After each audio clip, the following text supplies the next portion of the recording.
we really believe as a company that the best way to protect users from software vulnerabilities is to really give the vendor the opportunity to provide protection for customers before publicly talking about the vulnerability or giving detail about the vulnerability.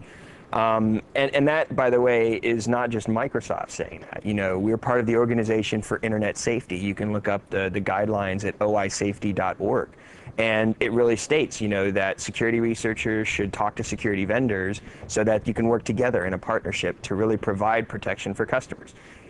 You know, I like to think that one of the things that we really stepped forward on in a lot of ways is providing as much information as possible to customers so that they can, you know, fairly assess their risk, but at the same time not cross that line and give the attacker information that helps them to exploit the vulnerability. So our bulletins are always walking that very fine line. We get a lot of, you know, support from customers on this, but we also get a lot of criticism. There's a lot of people who say, you know, you're not as clear as you should be. You didn't give this exact thing here, and it's a balancing act. It's hard to get right. You know, we take the feedback on and we take it very personally. And it's when we or very seriously, when we do these bulletins, we want to hear what people have to say about them. We will go back and we will change them. If you look at the bottom of a security bulletin, you'll see a revision history, you know, where we're open and forthcoming about the fact that we went back and changed this information or we made it more clear. So to us, responsible disclosure is really about trying to protect the customer. There's a lot of people who suggest that, well, if I have the information, I can protect myself.